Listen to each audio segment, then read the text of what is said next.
개츠비, 프랜시스 스콧 피츠제럴드, 백지민 옮김, 바니 출판사. 그럼 금빛 모자를 쓰려무나. 그게 그녀의 마음을 움직일 수 있다면, 높이 뛰어오를 수 있으면 그녀를 위해 높이 뛰어오르려무나. 그녀가 이렇게 외칠 때까지. 사랑하는 이여, 금빛 모자를 쓰고 높이 뛰어오르는 내 사랑이여, 당신을 차지해야겠어요. 토머스 파크 단빌리어스. 제1장. 내가 어리고 쉽게 상처받던 시절에 아버지가 해준 충고를 나는 아직도 마음 깊숙이 간직한 채 종종 되새겨보곤 한다. 누군가를 비난하고 싶을 때 이 말을 기억하렴. 세상 모든 사람이 너처럼 혜택을 누리며 자라지 못했다는 점을 말이야. 아버지는 더는 말이 없었지만 우리는 을에 말하지 않아도 신기할 정도로 잘 통하는 데가 있었다. 그래서 그 말 속에 훨씬 더 깊은 의미가 담겨 있음을 알았다. 덕분에 나는 모든 일에 판단을 유보하는 성향이 생겼다. 그러다 보니 평범하지 않은 성격의 소유자들이 내게 속내를 털어놓았고, 때로는 지독히 따분한 사람들에게 적잖이 시달리기도 했다. 비정상적인 사람들은 정상인 사람에게서 이런 특성이 나타나면 재빨리 감지하고 착 달라붙게 마련이다. 그래서 나는 대학 시절 부당하게도 정치적이라는 비난을 받았다. 내가 잘 알지도 못하는 다소 불량한 친구들의 비밀스러운 고민거리를 알고 있었기 때문이다. 원해서 알게 된 것은 아니었다.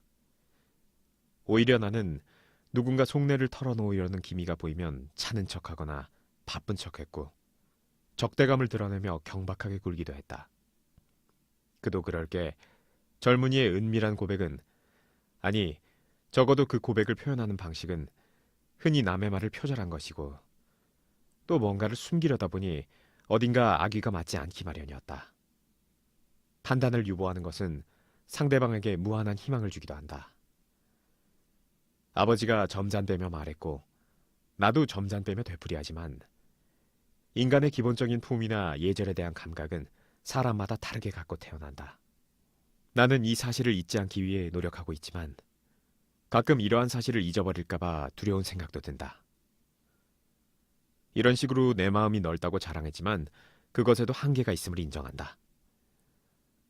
사람의 행동은 단단한 바위에도 축축한 습지에도 기반을 둘 수 있지만 일정한 시점이 지나면 무엇에 기반을 두었는지 신경도 쓰지 않는다. 지난 가을 동부에서 돌아왔을 때 나는 온 세상이 제복을 입고 영원히 도덕적으로 차렷 자세로 있기를 바랐다. 무슨 특권을 지닌 듯 사람 마음속을 들여다보는 소란스러운 여행을 더 이상 하고 싶지 않았다. 그러나 오직 한 사람, 개츠비. 이 책의 제목을 제공한 그만은 예외였다. 그는 내가 아예 대놓고 경멸하는 그 모든 것들을 대표하는 인물이었다. 만일 인간의 개성이 일련의 성공적인 제스처라고 한다면 개츠비에게는 뭔가 굉장한 것, 즉 삶의 가능성에 대한 예민한 감수성을 느낄 수 있었다. 마치 1만 6천 킬로미터 떨어진 곳에서 일어나는 지진까지 감지하는 정교한 기계에 연결되어 있는 것처럼 말이다. 그의 예민한 감수성은 창조적 기질이라는 이름으로 그럴듯하게 포장되는 허약한 감상과는 전혀 달랐다. 그것은 희망을 찾아내는 특별한 재능이자 내가 다른 누구에게서도 찾지 못했고 앞으로도 결코 찾지 못할 낭만적인 감수성이었다. 결국 개츠비가 옳았다는 것을 나는 나중에야 알게 되었다. 내가 인간의 덧없는 슬픔과 숨가쁜 환희에 대해 잠시 관심을 보이지 않게 된 것은 개츠비를 삼켜버린 것들, 그의 꿈이 지나간 자리에 떠다니던 더러운 먼지 때문이었다. 우리 캐러웨이 가문은 이곳 중서부 도시에서 3대에 걸쳐 살아온 부유한 명문가이다. 버클 공작의 후손이라는 말도 전해 내려오지만 우리 집안의 실제 창시자는 할아버지의 형님이다. 큰할아버지는 1851년에 이곳에 건너와서 남북전쟁 때 대리인을 전쟁터로 내보내고 철물 도매업을 시작하셨다. 그 사업을 아버지가 이어받아 지금도 운영하고 계신다. 큰할아버지를 한 번도 뵌 적은 없지만 사람들은 내가 그분을 닮았다고 한다. 특히 아버지 사무실 벽에 걸려있는 상당히 차가워 보이는 초상화를 가리키면서 말이다. 나는 1915년에, 그러니까 아버지가 졸업한 지 25년 만에 뉴헤이번에 있는 예일 대학교를 졸업했다.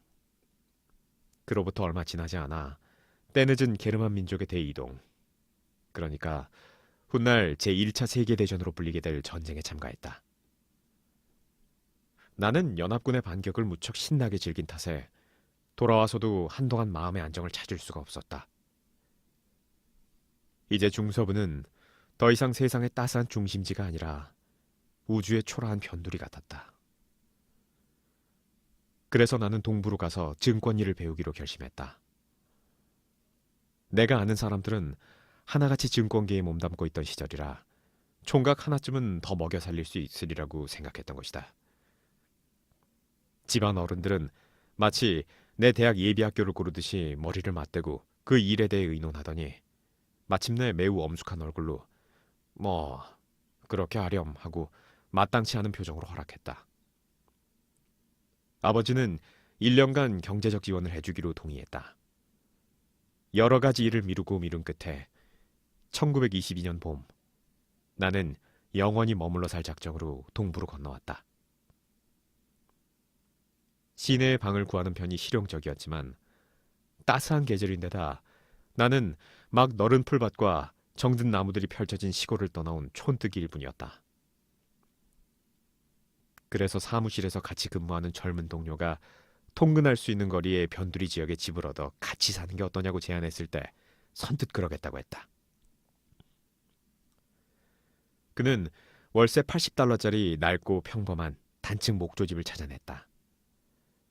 그런데 막상 이사할 때쯤 그 친구가 워싱턴으로 전근을 가는 바람에 나 혼자서 그 집으로 들어가게 되었다. 나는 그 집에서 개 한 마리와 중고 자동차 한 대, 핀란드인 가정부와 함께 지냈다. 가정부는 잠자리를 정돈하고 아침 식사를 차려주었는데 전기 난로에 대고 혼잣말로 핀란드 속담을 중얼거리곤 했다.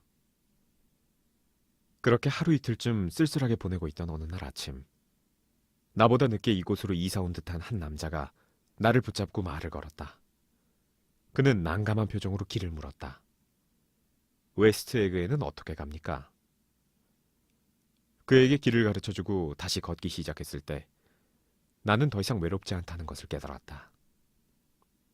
나는 이제 안내자이자 길잡이이며 초기 개척자였다. 뜻밖에도 그 사람은 나에게 이 동네의 일원이라는 시민권을 부여해준 셈이었다. 나는 마치 영화 속 패스트모션처럼 빠른 속도로 자라나는 나뭇잎들과 햇살을 바라보며 이 여름 새로운 삶이 시작되고 있다는 확신을 품게 되었다. 무엇보다 읽어야 할 책이 너무나 많았고 맑고 신선한 공기를 마시며 몸도 건강하게 다져야 했다. 나는 은행 경영, 신용 대부, 증권 투자에 관한 책을 10여 권 사서 서가에 꽂았다. 책들은 조폐공사에서 갓 찍어낸 새 돈처럼 금빛과 붉은색을 번쩍이며 미다스 왕과 JP 모건, 마이케나스만이 알고 있는 눈부신 비밀들을 알려주겠다고 약속하는 듯 했다. 그리고 나는 다른 책들도 많이 읽겠다는 의욕에 불타고 있었다.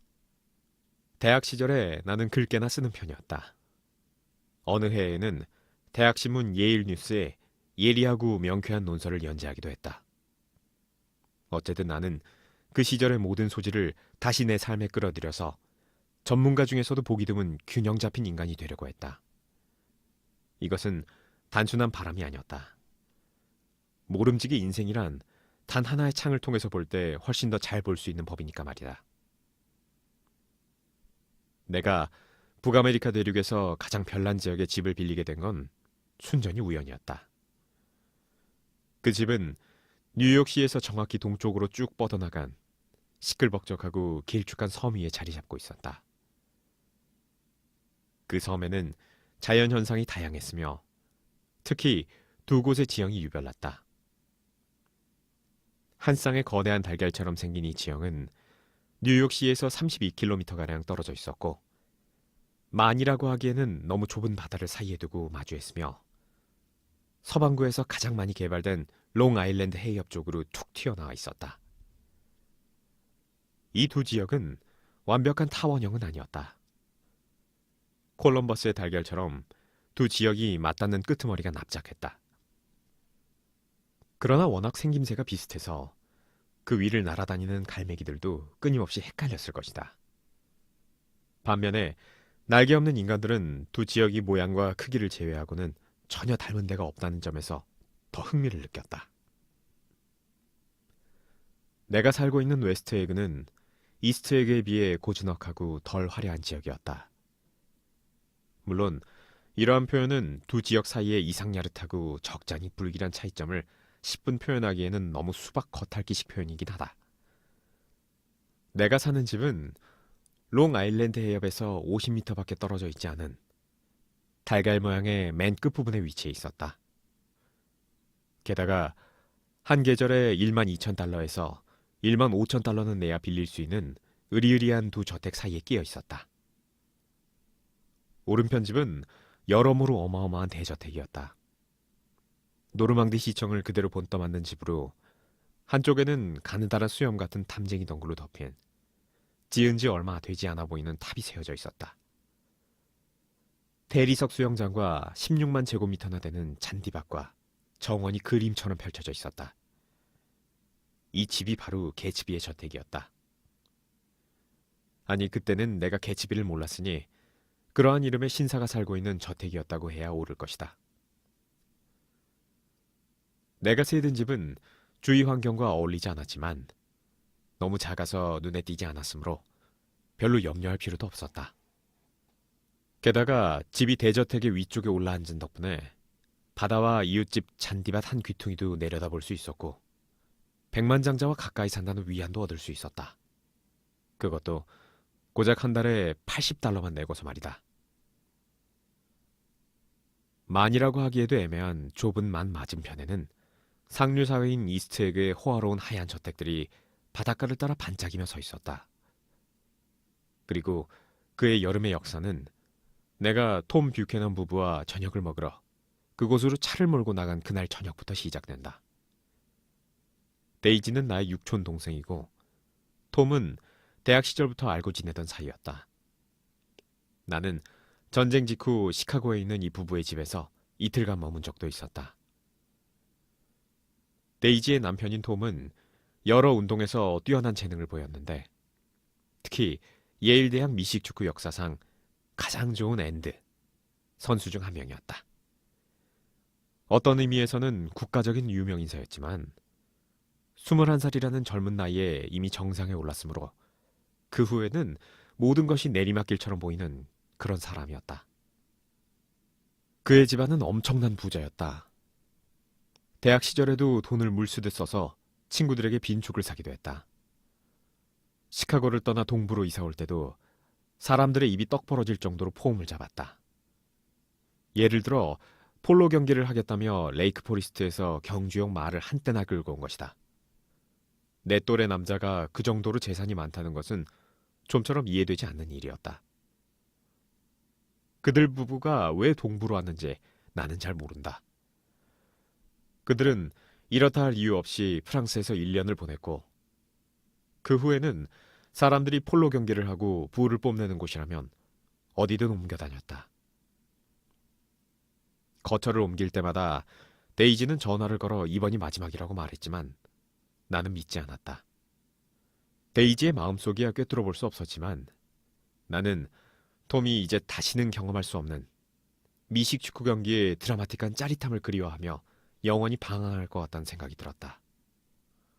그래서 따스한 바람이 부는 어느 저녁날 나는 잘 알지도 못하는 두 옛 친구를 만나기 위해 이스트에그로 차를 몰았다. 부부의 집은 내가 예상한 것보다 훨씬 호화스러웠다. 붉은색과 하얀색으로 장식된 집은 조지 왕조 식민지 시대풍의 쾌적한 대저택으로 많이 내려다 보였다. 해변에서 시작되는 잔디밭은 현관 입구까지 400m 정도 펼쳐졌는데 그 사이에 해시계와 벽돌이 깔린 길이 나 있었다. 잔디는 태양빛에 불타는 듯한 정원을 지나서도 계속되었으며 마침내 저택에 이르렀을 때는 마치 여기서 멈출 수 없다는 듯이 선명한 담쟁이 덩굴이 벽을 따라 기어오르고 있었다. 저택의 정면에는 프랑스식 창문이 한 줄로 나란히 늘어서 있었으며 창문들은 저마다 햇살을 받아 황금빛으로 반짝거려서 따스한 바람이 부는 오후를 향해 활짝 열려 있었다. 승마복 차림의 톰 뷰캐넌은 다리를 벌린 채 현관 앞에 서 있었다. 톰은 예일 대학 시절과 비교해 많이 다른 모습이었다. 이제 그는 다갈색 머리를 가진 30살의 건장한 남자로 입을 굳게 다물고 있어 거만한 인상을 풍겼다. 얼굴에서 교만하게 번뜩이는 두 눈이 두드러져 보이고 몸을 앞으로 기울이고 있어서 그런지 공격적인 자세를 취하고 있는 것처럼 보였다. 여성 옷처럼 부드럽고 세련된 승마복조차도 그의 육체가 지닌 어마어마한 힘을 감추지는 못했다. 번들거리는 부츠는 맨 위의 끈을 꽉 조여 곧 터질 듯이 보였고 어깨를 움직일 때마다 얇은 겉옷 아래에서 우람한 근육이 꿈틀거리는 게 보일 정도로 대단한 체격이었다. 톤이 높고 허스키한 그의 목소리는 괴팍스러워 보이는 인상을 더욱 두드러지게 했다. 그 목소리에는 아버지처럼 위협적이고 다른 사람을 업신여기는 것 같은 어조가 담겨 있었다. 그건 그가 좋아하는 사람들에게 말할 때도 마찬가지였다. 그래서 대학교에서는 그를 무척 싫어하는 사람들도 있었다. 그는 이렇게 말하는 듯 했다. 내가 너희보다 힘세고 남자답다고 해서 그런 문제에 대해 내 의견만 전적으로 따라서는 안 되지. 그와 나는 졸업반 때 같은 사교 클럽에 속해 있었지만 한 번도 친하게 지낸 적은 없었다. 하지만 그는 나를 인정해 주었으며 그 특유의 거칠고 오만한 태도로 내가 자기를 좋아해 주기를 바란다는 느낌을 받았다. 우리는 햇살이 내리쬐는 현관에서 몇 분간 얘기를 나눴다. 여긴 참 좋은 곳이지. 톰은 번뜩이는 두 눈으로 끊임없이 주위를 두리번거리며 말했다. 그는 한 팔로 나를 획 돌려 세우더니 커다란 손을 들어 눈앞에 펼쳐진 경치를 가리켰다.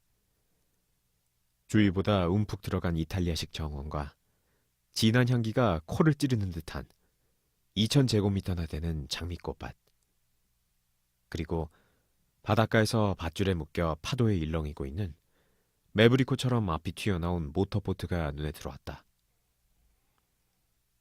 이곳은 원래 석유재벌 드메인의 집이었어. 이렇게 말하고 톰은 정중하면서도 급작스럽게 다시 나를 돌려 세웠다. 자, 그만 안으로 들어가지. 우리는 천장이 높은 복도를 지나 밝은 장밋빛 방으로 들어갔다.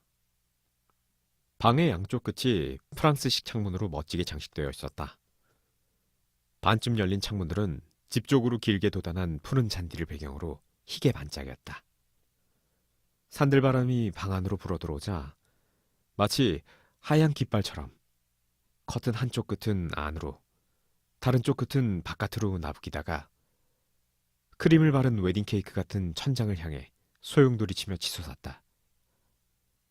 그런 다음 커튼은 와인색 양탄자 위로 툭 떨어지며 잔물결을 일으켰는데 마치 바람이 바다 위에 그림자를 들이우듯 그 위에 그림자를 그렸다. 그 방에서 꼼짝하지 않고 자리를 지키는 유일한 물체는 어마어마하게 큰 긴 소파뿐이었다. 그곳에는 젊은 여자 2명이 붙잡아 매놓은 풍선 위에 올라타기라도 한 듯이 붕 뜬 채 앉아있는 것처럼 보였다. 두 사람 모두 흰옷을 입고 있었는데 마치 집 근처를 잠깐 날아다니다가 이제 막 내려앉기라도 한 듯이 드레스가 잔잔하게 물결치고 있었다. 나는 커튼이 펄럭거리는 소리와 함께 벽에 걸린 그림이 삐거덕거리는 소리를 들으며 얼마간 서 있었다.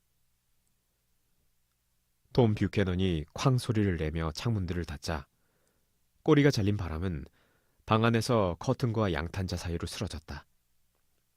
그러자 두 젊은 여자도 천천히 바닥으로 내려앉는 느낌이었다. 두 여자 중 나이가 어려 보이는 쪽은 처음 보는 사람이었다.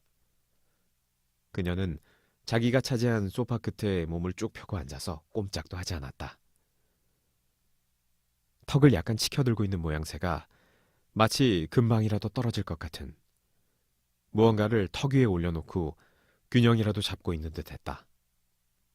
그녀는 곁눈질로 나를 흘낏 봤을지언정 전혀 내색을 하지 않았다. 사실 나는 이렇게 불쑥 들어와서 죄송하다고 얼떨결에 그녀에게 사과할 뻔했다. 다른 편에 앉아있던 데이지는 몸을 일으키려고 했다. 그러나 일어나지 않고 진지한 표정으로 몸을 앞쪽으로 약간 숙이고는 어색한 듯이 웃었다. 그 매혹적인 웃음소리에 나도 같이 따라 웃으며 방 안으로 들어갔다. 너무 행복해서 몸이 마비될 지경이에요.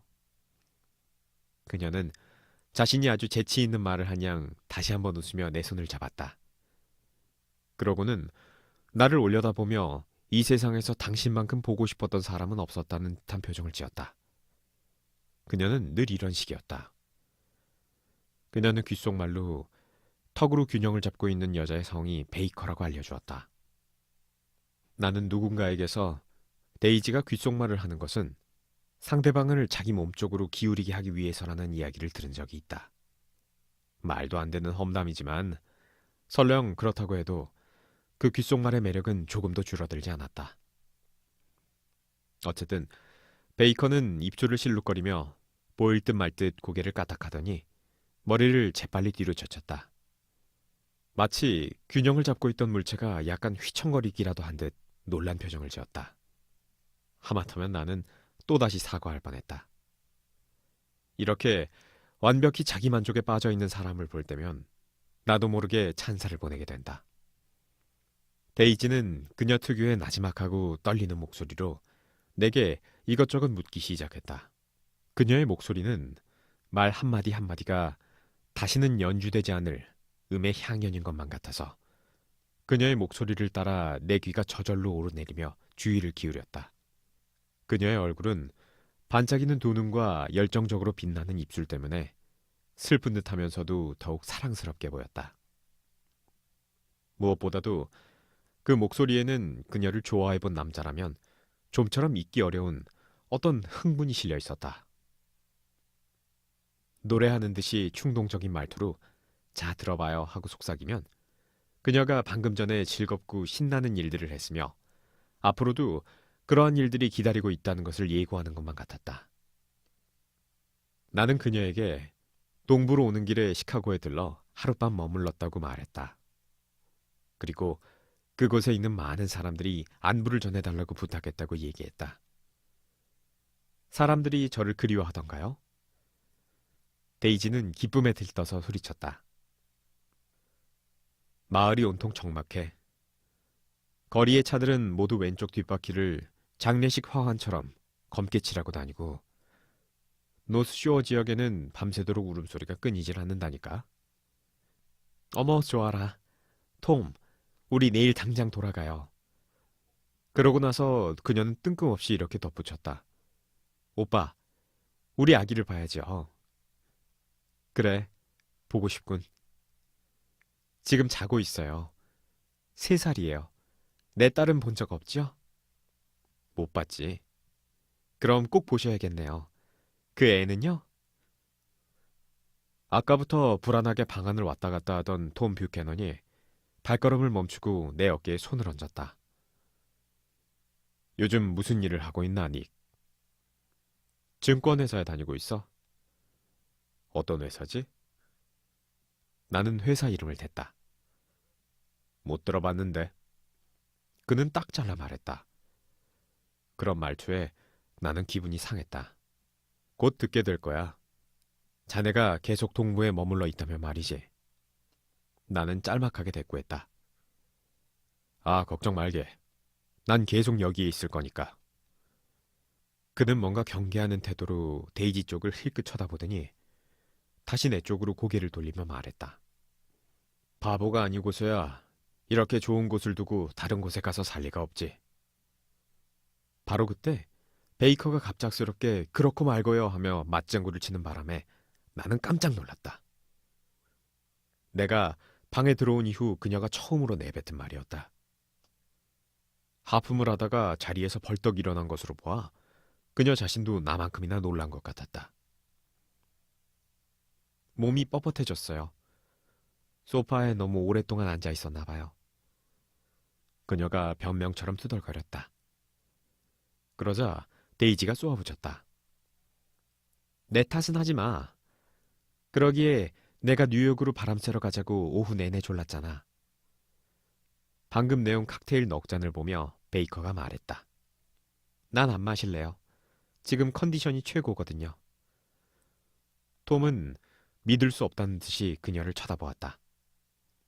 그러시오. 톰은 유리잔을 들어 술이 딱 한 방울밖에 남아있지 않은 것처럼 쭉 들이켠 뒤 말했다.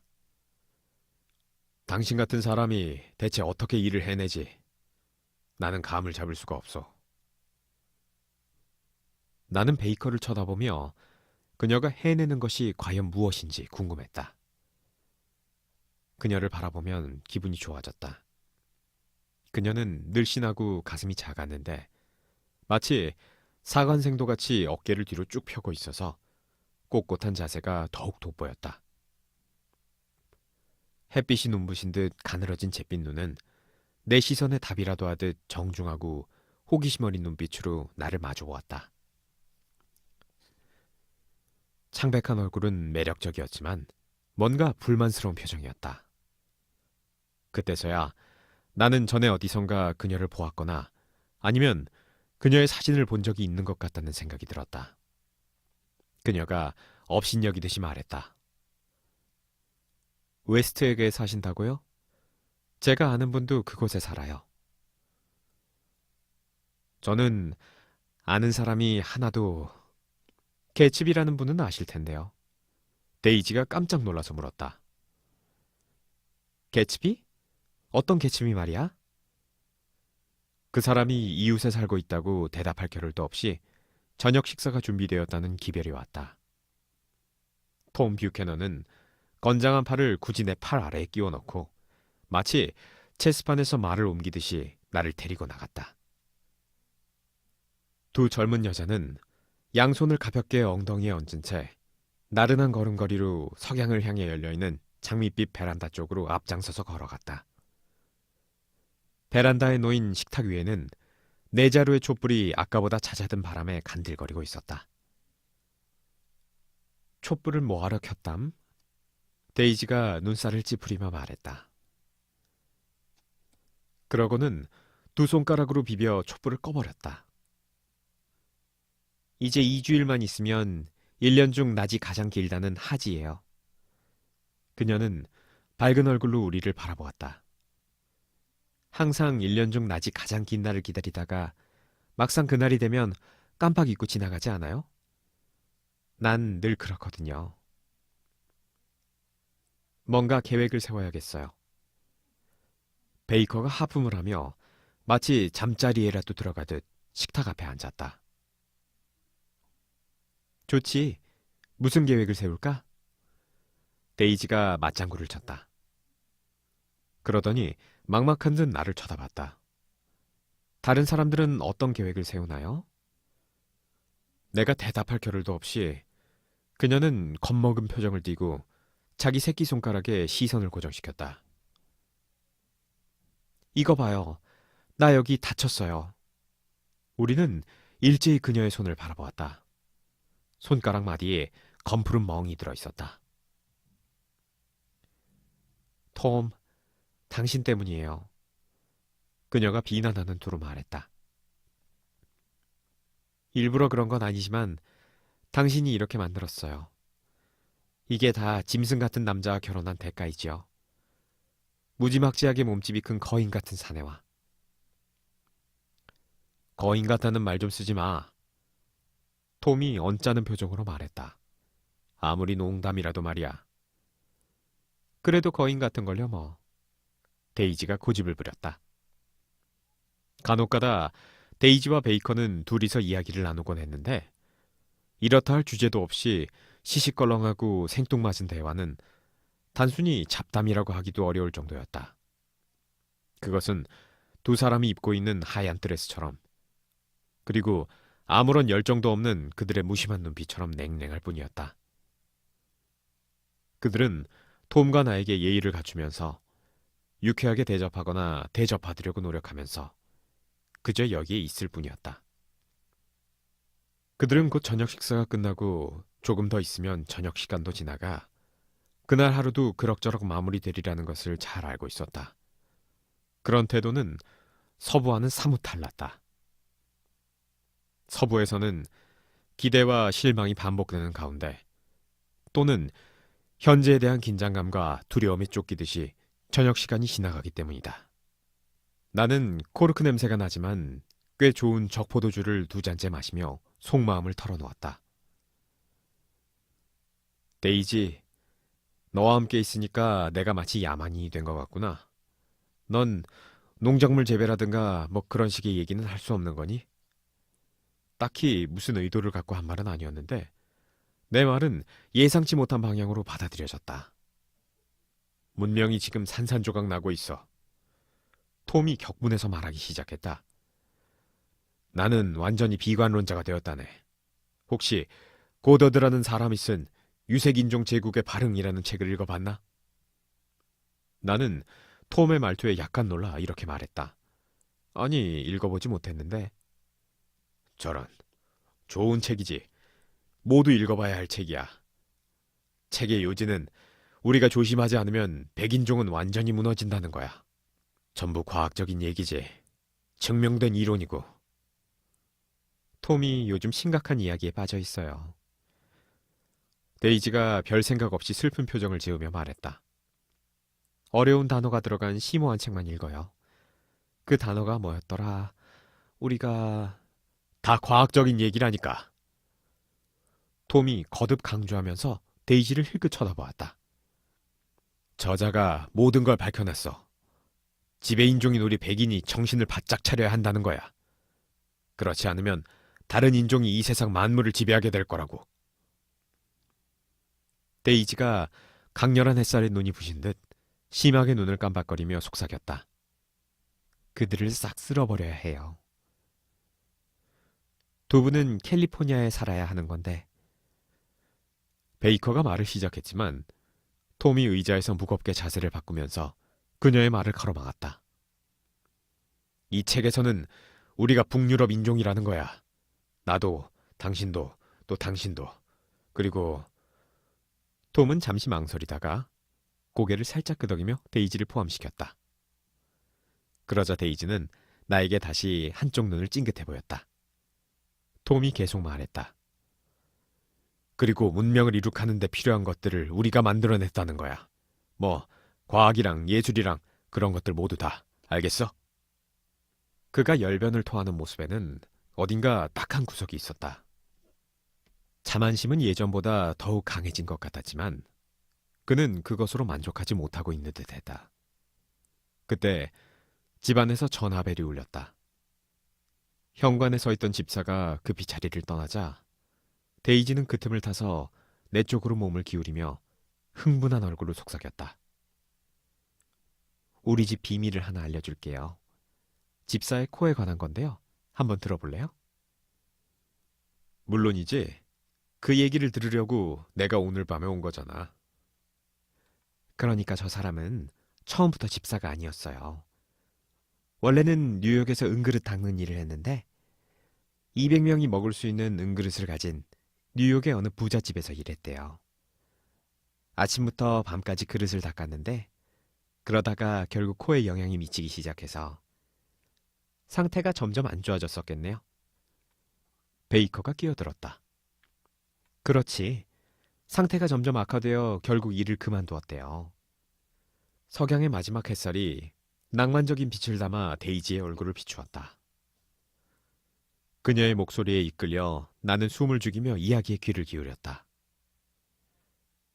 해질 무렵이 되면 즐겁게 놀던 아이들이 거리를 나와 집으로 돌아가는 것처럼 햇살이 아쉬운 듯 서서히 그녀 곁을 떠나가면서 그녀의 얼굴에 비쳤던 광채도 사라져갔다.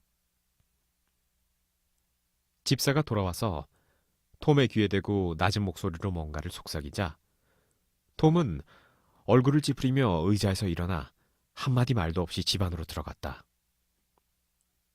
톰이 자리를 뜨자 데이지는 뭔가 자극을 받기라도 한 듯 다시 내게로 몸을 기울였다. 그러고는 노래하듯 속삭였다. 오빠, 이렇게 우리 집에서 함께 식사를 하니 무척 기뻐요. 오빠를 보면 장미가 연상되어요.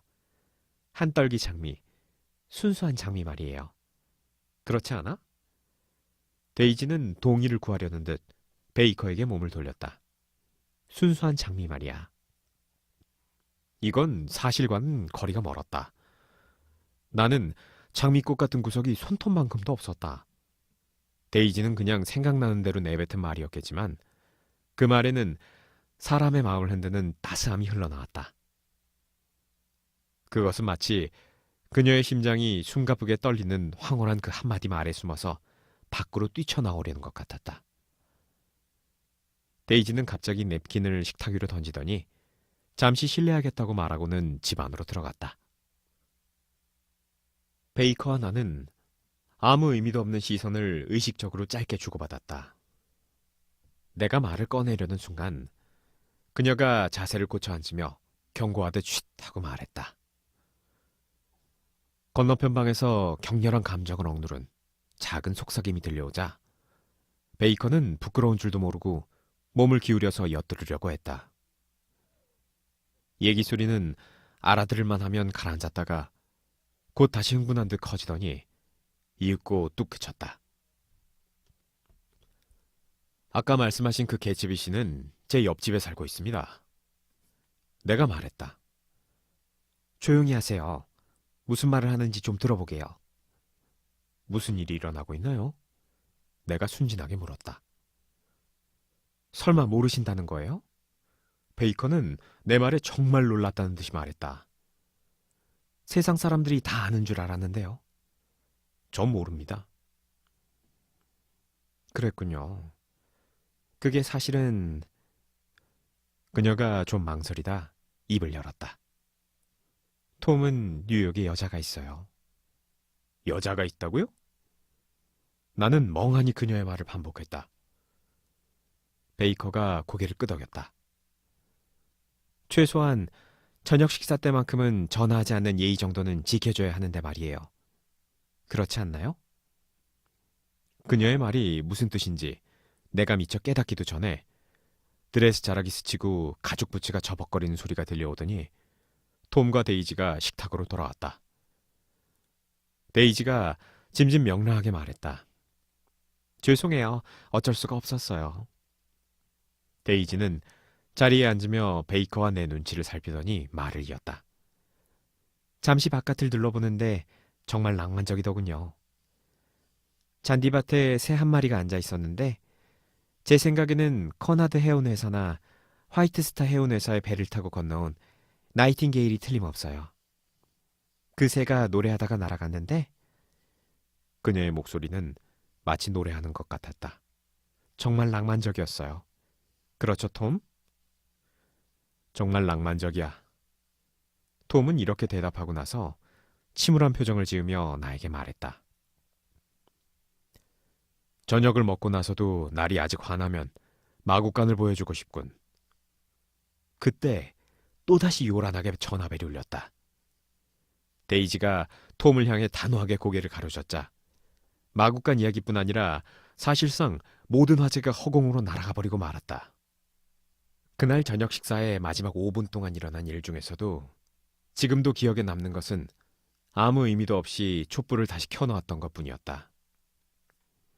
그때 나는 내심 그들이 어떤 표정을 짓는지 똑바로 쳐다보고 싶었지만 누군가와 시선이 마주칠까봐 자꾸 엉뚱한 곳만 바라보았다. 데이지와 톰이 무슨 생각을 하고 있는지 알 수 없었다. 아무리 회의적인 상황에서도 잘 견딜 수 있을 것 같은 베이커조차 이 5번째 손님의 집요하고 날카로운 쇳소리를 머릿속에서 깨끗이 지워버리지 못하는 듯 보였다. 성격에 따라서는 이 상황을 흥미진진하게 느끼는 사람도 있을 것이다. 하지만 나는 생각 같아서는 당장 경찰을 부르고 싶은 심정이었다. 두말할 필요도 없이 말 이야기는 다시는 언급되지 않았다. 톰과 베이컨은 석양을 받으며 시체 옆에서 밤샘을 하러 가는 사람들처럼 내키지 않은 걸음걸이로 느릿느릿 서재로 사라졌다. 반면에 나는 즐거운 척 못 들은 척 애쓰면서 데이지를 따라 길게 이어진 베란다를 돌아 정문 현관으로 갔다. 어둠이 내리깔린 가운데 우리는 고리버들로 만든 긴 의자에 나란히 앉았다. 데이지는 자신의 이목구비를 새삼 느끼기라도 하려는 듯 두 손으로 얼굴을 감싸더니 벨벳 같은 땅거미 속으로 점차 시선을 옮겼다. 그녀는 격한 감정에 사로잡혀 있는 것 같았다. 그녀를 진정시키려고 어린 딸에 대해서 이것저것 물어보자 그녀가 느닷없이 말했다. 오빠, 우린 서로에 대해 잘 모르는 것 같아요. 친척인데도 말이에요. 오빠는 내 결혼식에도 오지 않았잖아요. 그땐 전쟁터에 있었어. 맞아, 그랬죠. 그녀는 잠시 망설인 듯 하더니 말을 이었다. 사실 저는 그동안 아주 힘든 시기를 보냈어요. 그래서 모든 일에 냉소적이 되었죠. 데이지가 그렇게 된 데에는 분명히 그럴 만한 이유가 있는 것 같았다. 다음 말을 기다렸지만 그녀는 더 이상 아무 말도 하지 않았다. 잠시 뒤 나는 약간 쭈뼛거리며 다시 그녀의 딸 이야기를 꺼냈다. 이젠 제법 말도 하고 그리고 밥도 먹고 온갖 재롱을 다 부리겠네. 그녀는 멍하니 나를 쳐다보았다. 맞아요. 그런데 그 애가 태어났을 때 내가 뭐라고 했는지 아세요? 오빠도 듣고 싶죠? 물론이지. 아마 이 얘기를 들으시면 내 기분을 이해하실 거예요. 내가 왜 이렇게 됐는지 말이에요. 그러니까 아기를 낳고 1시간도 되지 않았는데 톰이 보이지 않는 거예요. 마취에서 깨어났을 때 저는 완전히 버림받았다는 생각이 들더군요. 간호사에게 아들인지 딸인지 물어보았어요. 딸이라고 하더군요. 그 말에 나는 고개를 돌리고 펑펑 울면서 이렇게 위로했어요. 괜찮아. 딸이라서 다행이야. 이왕이면 바보가 되었으면 좋겠어. 여자라면 그렇게 지내는 편이 훨씬 행복할 거야. 아름답고 귀여운 바보 말이야. 이제 내가 모든 걸 끔찍하게 생각하는 이유를 아시겠죠? 데이지는 확신에 찬 태도로 말을 이어나갔다. 모두들 그렇게 생각해요. 가장 진보된 사람들까지 말이에요. 난 알아요. 안 가본 데가 없고 못 본 것이 없으며 안 해본 일도 없으니까요. 도전적인 태도로 반짝이는 그녀의 눈은 상당히 톰과 닮아 있었다. 그녀는 주위를 둘러보고 섬뜩할 정도로 자신을 경멸하듯 웃어댔다. 난 닳고 살았어요. 그래요, 타락하고 말았죠. 그녀의 목소리가 더 이상 내 주의를 끌거나 신뢰를 얻으려고 하지 않고 뜩 끊기는 순간 나는 그녀의 말이 근본적으로 거짓되었다는 느낌을 받았다. 마치 그날 밤 사건 일체가 내게서 자신에게 유리한 공감을 끌어내기 위한 일종의 속임수라고 느껴져 심기가 불편했다. 나는 그녀의 다음 말을 기다렸다. 아니나 다를까 그녀는 곧바로 그 사랑스러운 표정에 능글맞은 미소를 띠고 나를 바라보았다. 마치 자기 또한 톰이 속한 상당히 유명한 비밀단체의 일원이라는 사실을 다시 한번 주장하려는 듯이 말이다. 집 안으로 들어서자 방 안은 마치 꽃이라도 핀 듯 진홍색 불빛으로 가득했다. 톰과 베이컨은 긴 소파의 양쪽 끝에 앉아 있었고 베이컨은 톰에게 세터데이 이브닝 포스트를 읽어주고 있었다. 속삭이는 듯하면서 억양이 없는 목소리가 톰의 마음을 가라앉히려고 애쓰는 듯했다. 실내의 등불이 톰의 부츠 위에서 반짝반짝 빛났고 가을 낙엽 같은 베이커의 머리카락 위에서는 은은하게 빛났다. 데이지가 팔에 잔근육을 움직이며 신문을 넘길 때마다 불빛을 받은 종이가 반짝였다. 우리가 방에 들어서자 그녀는 손을 들어 잠시 조용히 하라는 신호를 보냈다. 다음 호에서 계속됩니다. 그녀는 이렇게 말하고 잡지를 탁자 위로 툭 던졌다. 그리고 초조하게 무릎을 떨어대더니 자리에서 벌떡 일어섰다. 벌써 10시네요. 그녀는 천장에 매달린 시계를 보기라도 한 것처럼 말했다. 이 착한 아가씨는 잠자리에 들 시간이에요. 조던은 내일 경기가 있어요. 데이지가 설명했다. 저기 웨스트체스터에서요. 아, 당신이 바로 조던 베이커군요. 그제야 나는 왜 그녀의 얼굴이 낯익었는지 깨달았다. 유쾌하면서도 남을 얕잡아 보는 것 같은 저 표정은 애슈빌과 핫스프링스, 팜비치에서 벌인 골프시합 때 찍은 사진기사에서 본 적이 있었다. 게다가 그녀를 헐뜯는 별로 유쾌하지 않은 소문도 들은 바가 있었는데 어떤 내용인지는 잊어버린 지가 오래였다. 그녀가 부드럽게 말했다. 좋은 밤 보내세요. 나 8시에 깨워줘요. 알았죠? 깨워서 일어나면 일어날 거예요. 캐로웨이 씨, 안녕히 가세요. 다음에 또 봐요. 당연히 보게 될 거야. 데이지가 확신에 차서 말했다. 실은 내가 중매를 설까 생각 중이거든요. 오빠, 그러니 자주자주 들르세요. 제가 두 사람을 밀어줄게요. 그거 있잖아요. 예기치 않게 옷장 안에 두 사람을 가두고 잠근다든가 보트를 태워 바다로 보낸다든가 뭐 그런 거. 잘 자요. 베이커가 계단에서 소리쳤다. 괜찮은 여자야. 저런 여자를 이렇게 시골이나 돌아다니게 놔두면 안 되는데. 누가 그러는데요? 데이지가 쌀쌀맞게 물었다. 가족이지 누구야? 가족이라곤 1000살쯤 먹은 늙은 이모 한 사람밖에 없대요. 앞으로 닉이 조던을 잘 챙겨줄 건데요, 뭐. 그렇죠, 오빠?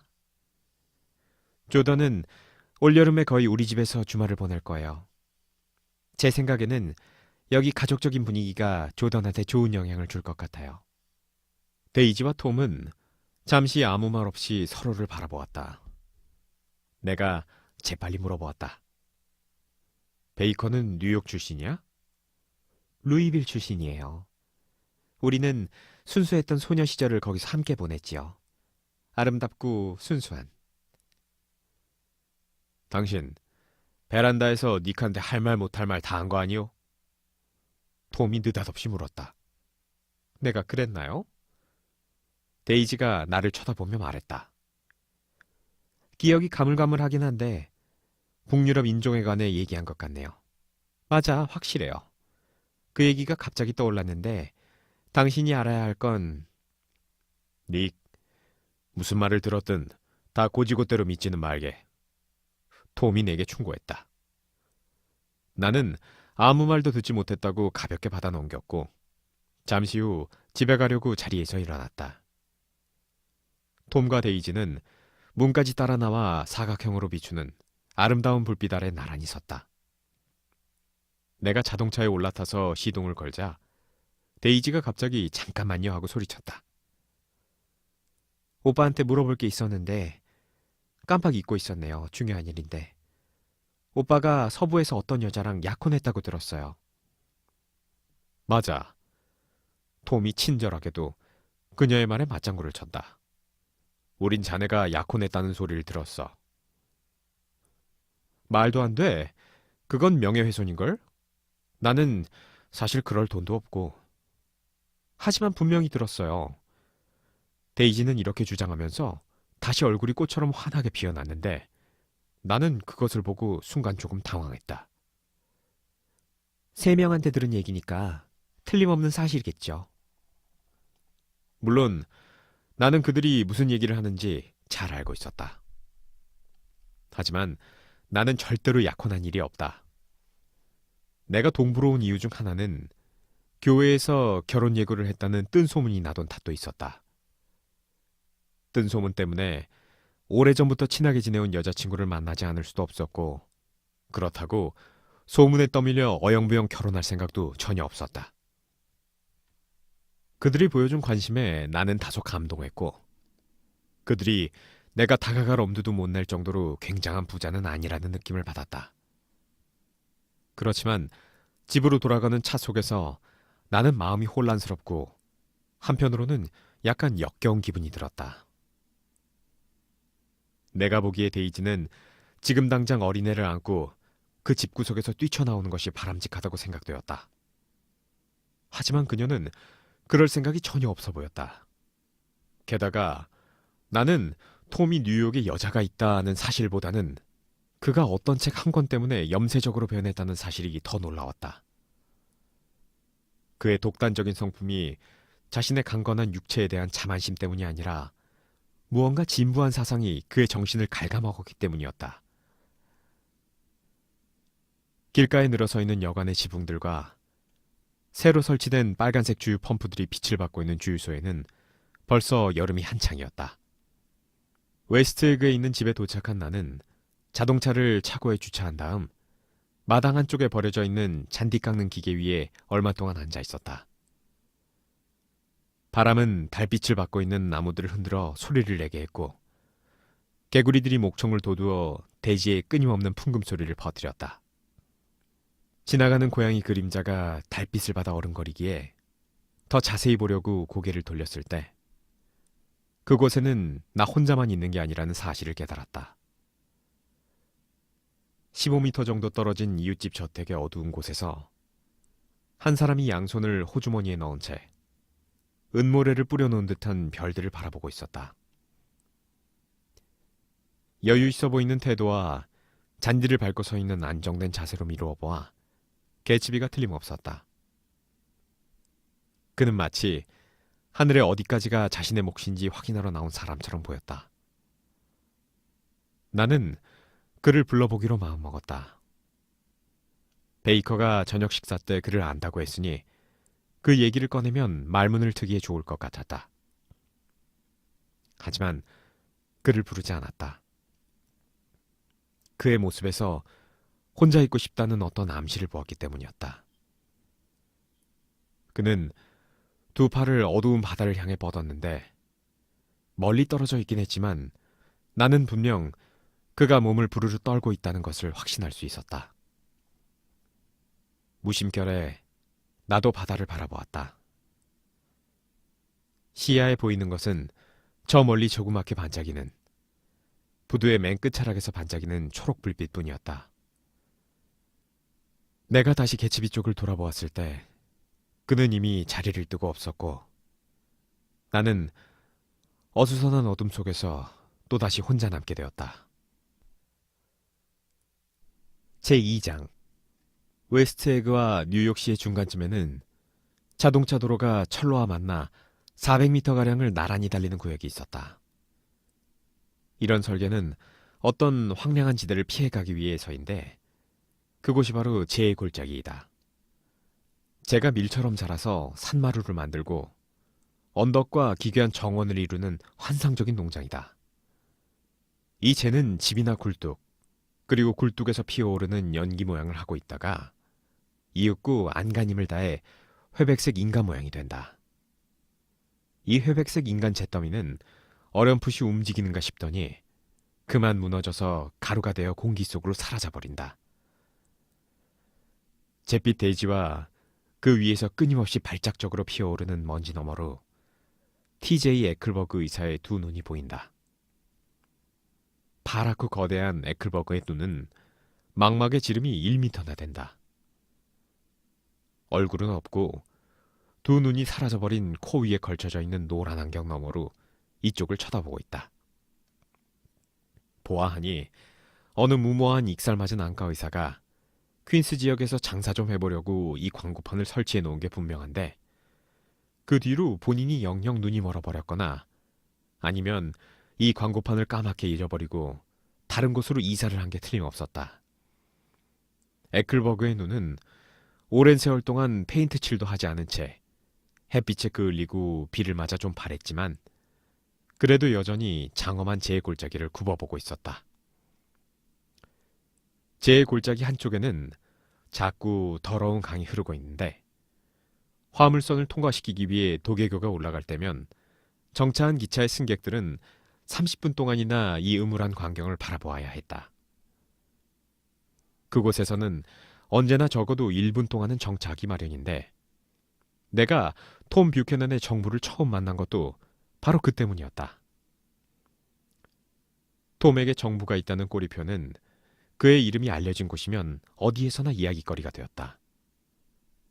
그의 지인들은 톰이 정부를 데리고 유명 레스토랑에 불쑥 나타나서는 그녀를 식탁에 혼자 남겨준 채 어슬렁거리다가 아는 사람이 나타나기만 하면 누구든 붙잡고 잡담을 나눈다는 사실에 분개했다. 나도 그녀가 어떤 여자인지 궁금하기는 했지만 만날 마음은 눈꼽만치도 없었다. 그렇지만 나는 그녀를 만나고 말았다. 어느 날 오후 나는 톰과 함께 기차를 타고 뉴욕으로 가고 있었다. 기차가 그 지의 골짜기에 멈춰서자 톰이 벌쩍 일어서더니 내 팔을 붙잡고는 말 그대로 나를 기차에서 끌어내리다시피 했다. 그가 고집을 부렸다. 여기서 내리세. 내 애인을 소개시켜 줄 테니까. 나는 톰이 점심 식사 때 술을 너무 많이 마셔서 취한 게 아닐까 생각했는데 나를 데리고 가겠다는 의지가 거의 폭력에 가까우리만치 확고했다. 그는 주제넘게도 내가 일요일 오후에 딱히 할 일도 없을 거라고 넘겨짚은 모양이었다. 어쨌든 나는 그를 따라 회반죽을 바른 철로변 담장을 뛰어넘었다. 에클버그 의사의 엄숙한 시선을 받으며 우리는 기차를 타고 온 길을 100m나 되돌아갔다. 시야에 들어오는 건물이라고는 황무지 끝에 자리 잡은 작고 노란 벽돌 건물뿐이었다. 그곳이 황무지를 먹여 살리는 일종의 조촐한 중심가였는데 주변에는 완전히 아무것도 없었다.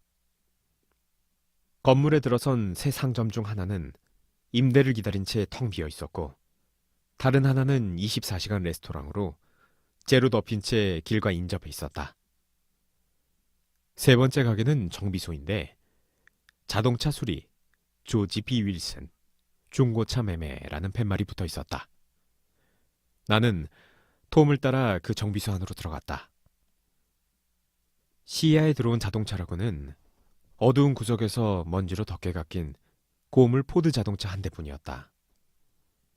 이런 칙칙한 정비소는 눈가림용에 지나지 않으며 2층에는 호화롭고 낭만적인 방들이 숨어 있을지도 모른다는 생각이 내 뇌리를 퍼뜩 스쳤다. 바로 그때 가게 주인이 헝겊조각에 손을 닦으며 사무실 문 앞에 나타났다. 그는 금발의 미남형이었지만 빈혈이 있는지 창백한 모습이었다. 우리를 발견하자 그의 연푸른색 눈에 촉촉한 희망의 빛이 감돌았다. 잘 있었나 윌슨? 톰이 유쾌하게 그의 어깨를 툭 치며 말했다. 장사는 잘 되는가? 그저 그래요. 윌슨이 힘없이 대답했다. 그 차는 언제 저한테 파실 겁니까? 다음 주에. 지금 사람을 시켜서 손을 보고 있는 중이라네. 그 친구 손이 꽤 느린가 봅니다. 그 말에 톰이 쌀쌀맞게 말했다. 아니, 그렇지 않은데. 뭐 자네 생각이 그렇다면야 다른 데 팔아버리는 게 나을 것 같군. 그런 뜻이 아니고요. 윌슨이 재빨리 변명했다. 제 말은 그저... 변명이 궁색했는지 윌슨은 말꼬리를 흐렸고 톰은 초조하게 정비소 여기저기를 둘러보았다. 그때 계단을 내려오는 발소리가 들리더니 몸집이 좋은 여자가 사무실 문에서 나오는 불빛을 가로막고 섰다. 30대 중반의 그녀는 땅딸막했지만 몇몇 여자들이 그렇듯이 오히려 풍만하고 관능적으로 보였다. 물방울 무늬의 남색 크레이프 드신 드레스를 입은 그녀의 얼굴은 결코 예쁘게 봐줄 만한 구석이 전혀 없었다. 하지만 몸속에서 끊임없이 뜨거운 기운이 뿜어져 나온 것처럼 온몸에서 생기를 느낄 수 있었다. 그녀는 천천히 미소 지으며 남편은 안중에도 없다는 듯이 쓱 지나치고 톰과 악수하며 뜨거운 눈빛으로 그를 바라보았다. 그런 뒤 입술을 축이고 나서 뒤도 돌아보지 않은 채 낮지만 날카로운 목소리로 남편에게 말했다. 조지, 의자도 안 가져오고 뭐해요? 손님들 앉으셔야죠. 아, 그렇지. 윌슨은 화들짝 놀라며 서둘러 회색 시멘트 벽에 연결된 작은 사무실로 갔다. 재의 골짜기 근처에 있는 모든 것들이 뿌연 재를 뒤집어 쓰고 있듯 그의 거무스름한 작업복과 윤기 없는 머리칼 위에도 먼지가 뽀얗게 덮여 있었다. 하지만 그의 아내는 그렇지 않았다. 그의 아내는 톰에게 가까이 다가섰다. 톰이 달뜬 목소리로 말했다. 당신 만나고 싶어. 다음 기차를 타. 알았어요. 아래쪽 신문 가판대에서 만나. 그녀는 머리를 끄덕였고 조지 윌슨이 사무실에서 의자 2개를 들고 나타나자 재빨리 톰에게서 떨어졌다. 우리는 길 아래쪽으로 내려가 눈에 띄지 않는 곳에서 그녀를 기다렸다. 7월 4일이 얼마 남지 않아서인지 창백하고 깡마른 이탈리아계 아이가 철로를 따라 폭죽을 쭉 늘어놓고 있었다. 에클버그 의사를 쳐다보고 있던 톰이 얼굴을 찌푸리며 말했다. 끔찍한 곳이야. 안 그런가? 그렇군. 여기를 떠나는 게 그녀에게도 좋아. 남편이 반대하지 않을까? 윌슨? 그 인간은 아내가 뉴욕에 사는 여동생을 만나러 가는 줄 알아. 얼마나 멍청한지 자기가 살아있다는 것도 모를 정도라고. 그리하여 톰 뷰캐넌과 그 애인, 그리고 나는 함께 뉴욕으로 갔다. 정확히 말하자면 함께라고는 볼 수 없는데 왜냐하면 윌슨 부인은 신중하게도 다른 객차에 탔기 때문이다. 혹시라도 이스트에그 사람들이 기차에 타고 있을까봐 신경이 쓰였던 모양이다. 윌슨 부인은 갈색 무늬가 있는 모슬린 드레스로 갈아입고 있었다. 뉴욕 플랫폼에서 톰의 부축을 받으며 내릴 때에는 드레스가 그녀의 너부죽한 엉덩이에 착 달라붙어 보기에 다소 민망했다. 그녀는 신문 가판대에서 타운 태틀 잡지와 영화 잡지를 사는 한편 역 매점에서는 콜드크림과 작고 납작한 병에 든 향수를 샀다. 그녀는 지상으로 올라와서는 차 소리와 온갖 소음으로 시끄러운 도로에서 택시를 4대나 그냥 보낸 뒤에야 회색 의자 커버를 씌운 라벤더 색깔의 새 택시를 골라 탔다. 택시는 사람들로 붐비는 역사를 빠져나와 햇빛이 반짝거리는 거리로 들어섰다. 창문으로 밖을 내다보고 있던 그녀는 갑자기 몸을 돌리더니 칸막이 유리를 톡톡 두드렸다. 그녀는 애원하듯 말했다. 저런 강아지 한 마리 갖고 싶어요. 아파트에서 키우고 싶어요. 강아지가 있으면 좋잖아요? 그녀의 말이 떨어지기가 무섭게 톰은 차를 후진시키도록 해서 미국의 석유 재벌인 존 디 록펠러를 빼닮은 백발노인 쪽으로 차를 댔다. 노인의 목에 걸려있는 광주리 안에는 품종을 알 수 없는 갓 태어난 새끼 강아지 12마리가 낑낑거리고 있었다. 노인이 차창으로 다가오자 윌슨 부인이 다급하게 물었다. 무슨 종이에요? 온갖 종류가 다 있죠. 부인께서는 어떤 종을 원하십니까? 경찰견 한 마리를 사고 싶은데요. 그런 개는 없겠지요? 노인은 자신 없는 표정으로 광주리 안을 들여다보더니 이윽고 바둥거리는 강아지 한 마리의 목덜미를 잡아 들어올렸다. 그걸 보고 톰이 말했다. 그건 경찰견이 아니지 않소. 노인이 실망에 찬 목소리로 말했다. 네, 정확히 말해 경찰견이라고는 할 수 없지요. 에어데일 테리어에 가깝지요. 노인은 갈색 수건 같은 강아지의 등허리를 쓰다듬으며 말했다. 자, 이 털 좀 보세요. 정말 탐스럽지요. 이런 개는 감기에 걸려서 주인을 귀찮게 하는 일은 절대로 없지요. 어머, 귀여워라. 윌슨 부인이 들뜬 목소리로 말했다. 얼마예요? 노인은 강아지를 감탄스러운 눈길로 내려다보며 말했다. 이놈 말입니까? $10는 주셔야지요. 강아지는 발이 하얗긴 했지만 에어데일 테리어라는 데는 의심할 여지가 없었다. 강아지는 어느새 새 주인 윌슨 부인의 무릎으로 옮겨가 자리를 잡았고 그녀는 황홀해하며 추운 날씨에도 끄떡없다는 털을 쓰다듬었다. 그녀가 곰살맞게 물었다. 이 강아지는 수컷이에요, 암컷이에요? 고놈이요? 수컷입니다. 암컷이야. 톰이 단호하게 말했다. 자, 이 돈 받으시오. 아마 10마리 값은 될 거요. 우리를 태운 차는 5번가를 향해 달렸다. 한여름 일요일 오후는 목가적이라 할 만큼 너무도 따스하고 부드러웠다. 그래서 흰 양떼가 길 모퉁이를 돌아 나온다고 해도 놀라지 않을 것 같았다. 내가 말했다. 차 좀 세워주게. 나는 여기서 내려야겠네. 아니, 안 돼. 톰이 재빨리 가로막았다. 자네가 아파트까지 함께 가지 않으면 머틀이 섭섭해할 거야. 그렇지, 머틀? 그래요, 같이 가요. 그녀도 맞장구를 쳤다. 전화를 걸어 여동생 캐서린도 부를게요. 주위에서 굉장한 미인이라는 소리를 듣는 애거든요. 글쎄요, 저도 그러고는 싶지만. 우리를 태운 차는 센트럴파크를 가로질러 웨스트 100번대 거리 쪽으로 계속 달렸다. 택시는 158번가의 흰 케이크처럼 길게 늘어서 있는 아파트 앞에 멈춰섰다. 윌슨 부인은 왕궁으로 돌아온 여왕처럼 아파트 주위를 한번 둘러보더니 강아지와 물건들은 들고 도도하게 안으로 걸어 들어갔다. 엘리베이터를 타고 올라가면서 그녀가 말했다. 맥키 부부를 오라고 할게요. 물론 내 동생한테도 전화를 걸고요. 그들의 아파트는 꼭대기층에 있었다. 집은 자그마한 거실과 식당, 욕실이 딸린 작은 침실로 이루어져 있었다. 거실에는 테피스트리를 씌워둔 가구들이 문 입구까지 꽉 들어차 있었다. 거실에 비해 가구가 너무 커서 생각 없이 돌아다니다가는 테피스트리의 그림 중 베르사유 궁전의 정원에서 그네를 타는 숙녀들에게 걸려 넘어질 지경이었다.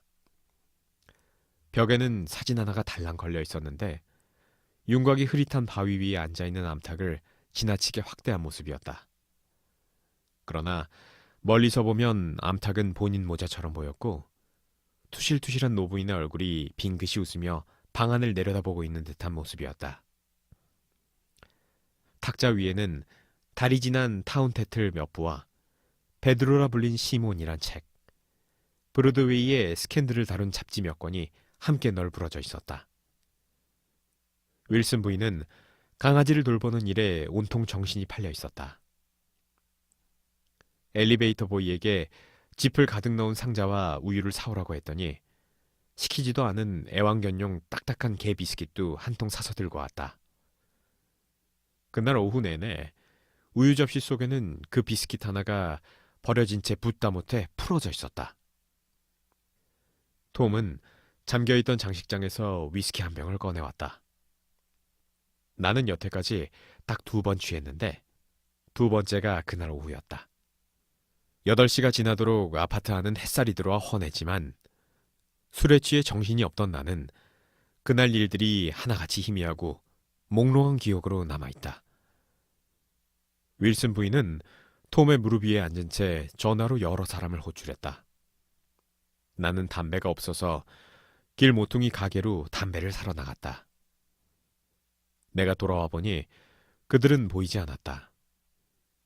나는 얌전히 거실에 앉아 베드로라 불린 시몬이라는 책을 읽었다. 위스키 탓인지 아니면 형편없는 소설이라서 그런지 내용이 전혀 이해되지 않았다. 톰과 머틀이 거실로 나오자 손님들이 속속 도착하기 시작했다. 머틀의 동생 캐서린은 늘씬하고 속물적으로 보이는 30살 정도의 여자로 수치 많고 붉은 단발머리에 얼굴은 하얗게 분칠을 했다. 세련되게 보이려고 원래의 눈썹을 뽑고 그 위에 가늘고 각이지게 눈썹을 그렸지만 예전의 모양으로 돌아가려는 대자연의 노력 때문에 눈썹이 다시 자라서 도리어 얼굴이 지저분해 보였다. 그녀가 움직일 때마다 두 팔에 달린 수많은 사기 팔찌들이 서로 부딪히며 달그락달그락 소리를 냈다.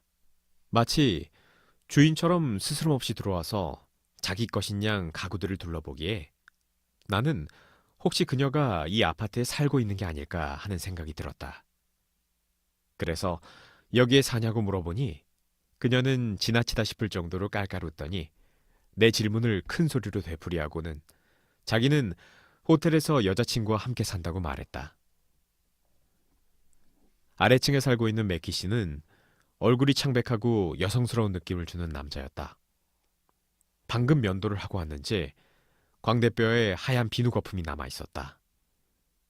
그는 방 안에 있는 모든 사람들에게 정중한 태도로 인사했다. 나에게 예술 활동을 한다고 말했는데 나중에야 나는 그가 사진작가이며 벽에 걸려있는 심령체 같은 머틀의 어머니 확대 사진도 그의 작품이라는 것을 짐작할 수 있었다. 그의 아내는 카랑카랑한 목소리에 힘이 없어 보였고 얼굴은 예쁘장했으나 볼수록 짜증이 나는 여자였다. 그녀는 남편이 결혼 후에도 사진을 127번이나 찍어주었다고 자랑했다. 윌슨 부인은 어느새 크림색 시폰 드레스로 갈아입고 나타났다.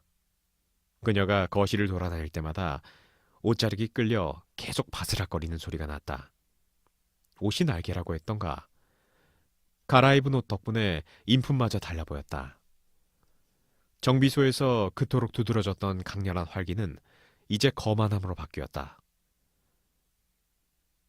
그녀의 웃음소리, 그녀의 몸짓, 그녀의 말투는 시간이 지날수록 점점 더 가식적으로 변했다. 그녀의 존재가 커질수록 방 안은 그녀를 중심으로 점점 더 작아졌다. 마치 연기가 자욱한 공기 속에서 시끄럽게 삐걱거리는 회전축 위를 그녀가 올라타고 빙글빙글 돌고 있는 듯 보였다. 그녀는 점잔을 빼며 높고 큰 목소리로 동생에게 말했다. 캐서린, 그 사람들은 늘 너를 속이려 할 거야. 그들의 머릿속엔 오직 돈 생각뿐이거든. 지난주에 아픈 발 좀 봐달라고 어떤 여자를 여기로 불렀는데 청구서를 보고는 내가 맹장 수술이라도 받은 줄 알았다니까. 그 여자 이름이 뭐예요? 맥기 부인이 물었다. 에버하트 부인이라고 했어요. 집으로 방문해서 발 마사지를 해주는 여자예요. 근데 드레스 정말 멋져요. 근사해요. 맥기 부인이 감탄하며 말했다. 그러나 윌슨 부인은 거만하게 눈썹을 치켜 세움으로써 그 칭찬을 묵살했다. 그냥 보잘것없는 헌옷이에요. 아무 옷이나 입어도 될 때 가끔 걸치죠. 하지만 당신이 입으니 멋지게 어울리는걸요? 제 말뜻을 아시겠죠? 맥키 부인은 계속 말했다. 제 남편 체스터가 부인의 이런 모습을 찍을 수만 있다면 그럴듯한 작품이 나올 수 있을 것 같아요. 우리는 모두 말없이 윌슨 부인을 바라보았다. 그녀는 이마에 흘러내린 머리카락을 쓸어 올리고는 우리를 돌아보며 환한 미소를 지었다. 맥키 씨는 고개를 한쪽으로 기울이고 그녀를 골똘히 쳐다보더니 손을 이용해 구도를 잡아보았다. 조명을 바꿔야겠군요. 잠시 후 그가 말했다. 이목구비의 입체감을 살리고 싶거든요. 그리고 뒤에 머리카락도 전부 담아내도록 해볼 거고요. 조명은 바꾸지 않는 게 좋을 것 같아요. 맥키 부인이 재빨리 외쳤다. 내 생각엔 그때 그녀의 남편이 쉿 하고 말을 끊었고 우리는 모두 다시 한번 모델을 쳐다보았다. 그러자 톰 뷰캐넌이 소리내어 하품을 하며 자리에서 일어섰다. 맥키 씨 부부에게 마실 것 좀 드려야겠군. 톰이 말했다.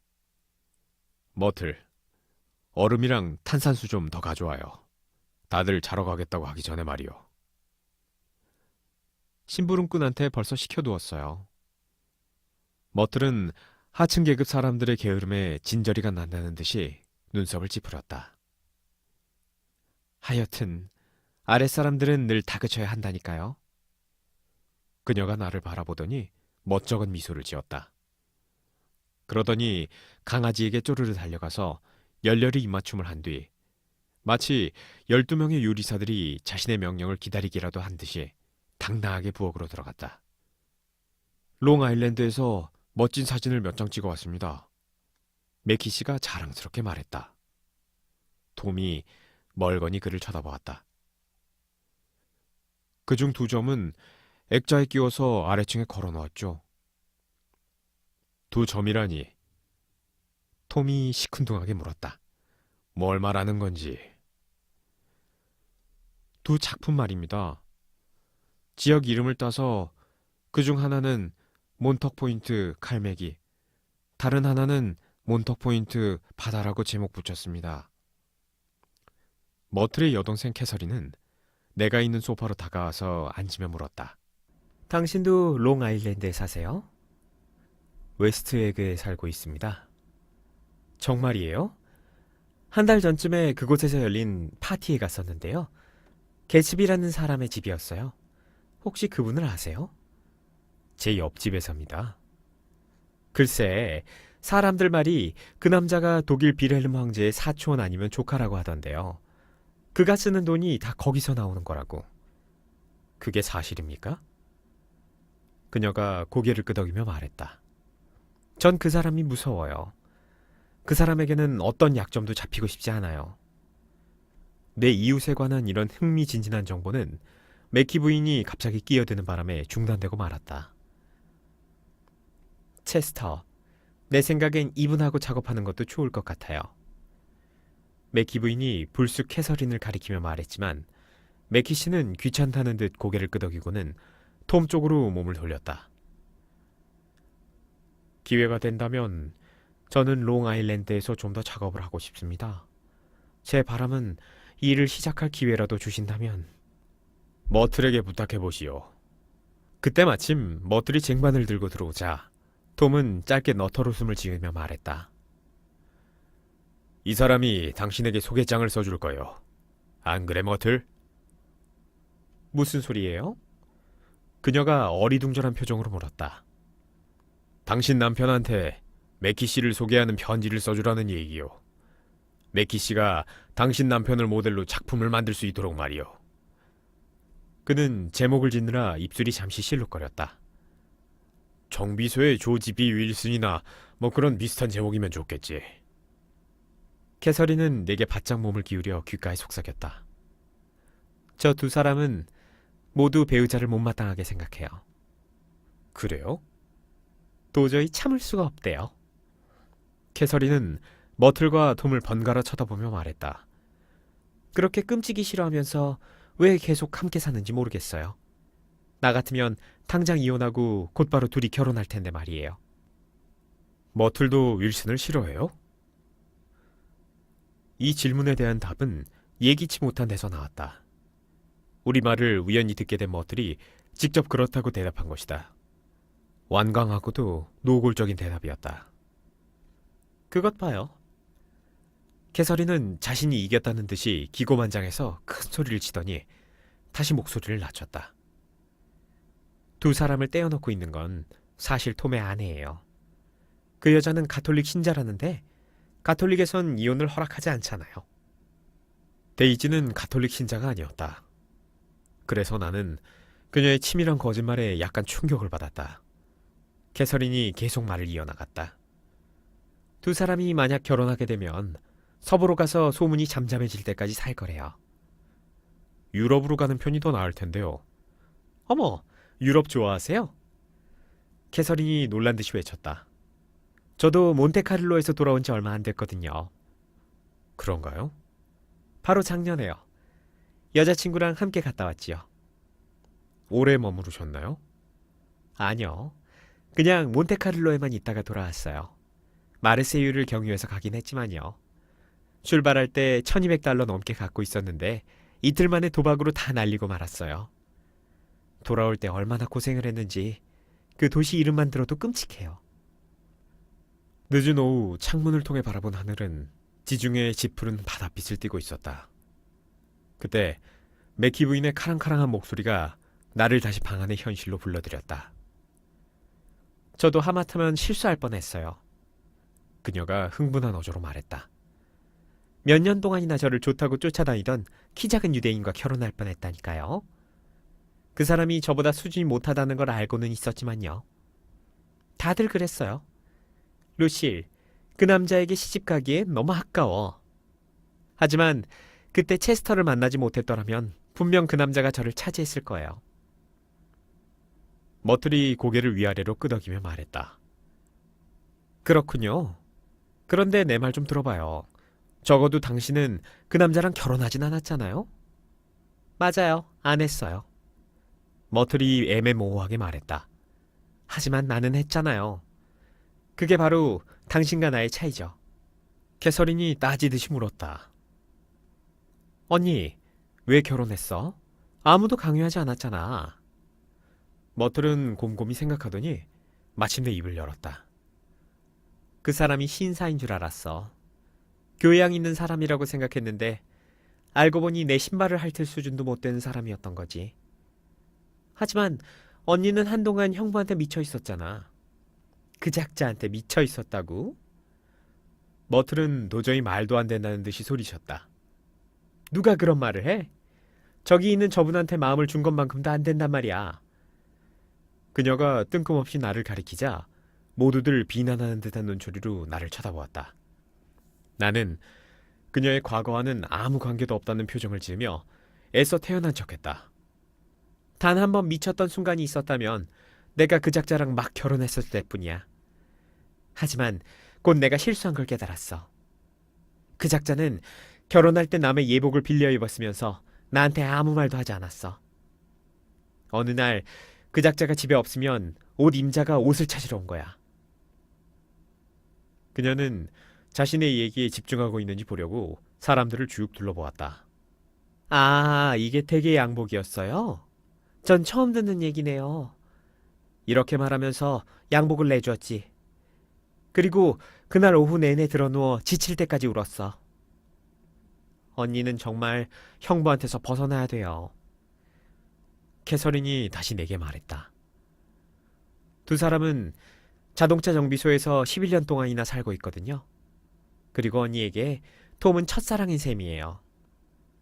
방 안에 있는 사람들은 계속해서 위스키병을 찾아댔다. 벌써 두 번째 병이었다. 한 잔도 마시지 않아도 마신 것처럼 기분을 낼 수 있다는 캐서린만 예외였다. 톰은 배를 눌러 관리인에게 유명한 샌드위치를 사오라고 시켰다. 샌드위치는 그 자체만으로도 만족스러운 저녁 식사가 되었다.